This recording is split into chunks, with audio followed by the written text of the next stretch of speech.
get real-time Secretary of State data. So we offer real-time, as in whatever reflects on the Secretary of State, we are going to have it for you. We can even get screenshots. So that data will be there available as screenshots, documents where it's available, officers where it's available. We're gonna get all the data that you can get from the Secretary of State. We can get it. We have integrations into all 51 states. And when a business registers, when they start, they have to register their business. And the Secretary of State tracks things, especially, this is what most people want, is things like the status, like is the business in good standing? And this is to help them assess risk. The big things they're looking for are fraud. Is this business real or is it not real? We went through and we did a research project where we wanted to find all the different statuses that exist with the Secretary of State. We found 402 different statuses in all 50 states. This is kind of a big deal. Let's say that you, as the savvy commercial underwriter you are underwriting a business for a commercial loan, and you see the status come back from the Secretary of State as suspended. What does that mean? Is that a concern? Should you hold off on this loan when everything else looks great? Well, we're going to talk about this more in this video. So it's really important that you understand the different statuses that each Secretary of State provides and what they mean. Today, we're going to walk through the statuses specific to a certain state. Vermont's 8 business entity statuses you need to know.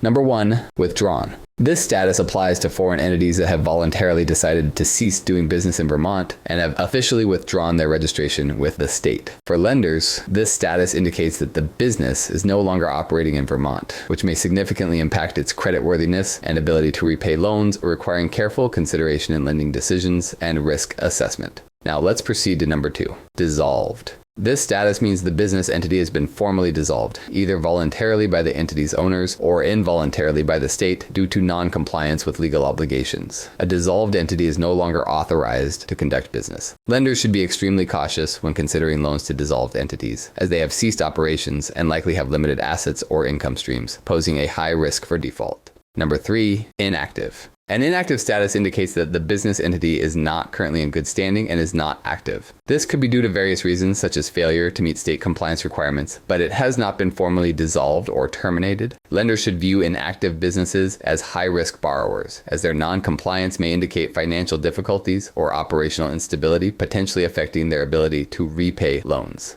Let's proceed to number 4, expired. This status signifies that the business entity's registration or authority to operate in Vermont has lapsed due to failure to renew necessary filings or credentials within the required timeframe. The entity is not authorized to conduct business until it renews its registration. For lenders, an expired status raises concerns about the business's operational stability and compliance practices, potentially indicating financial difficulties that could impact loan repayment ability. Number 5, terminated. This status indicates that the business entity's existence has officially ended. Termination can be voluntary, initiated by the entity, or involuntary, mandated by the state, due to non-compliance with legal requirements. Lenders should treat terminated entities as extremely high risk, as they have ceased to exist legally and likely have no ongoing operations or assets to support loan repayment. Now let's proceed to number 6, cessated. This is a less common status and typically indicates that the entity has ceased operations, often through a specific legal or administrative process. It is similar to dissolution or termination, but may imply a suspension rather than a permanent end of operations. For lenders, a cessated status suggests a high-risk borrower with uncertain future prospects, requiring thorough investigation into the specific circumstances and potential for resuming operations before considering any lending. Number 7, canceled. This status means the entity's registration has been officially canceled, often due to non-compliance with regulatory requirements or at the entity's request. It indicates that the entity is no longer legally recognized by the state. Lenders should approach canceled entities with extreme caution, as their lack of legal recognition likely indicates ceased operations and potential financial instability, significantly increasing the risk of loan default.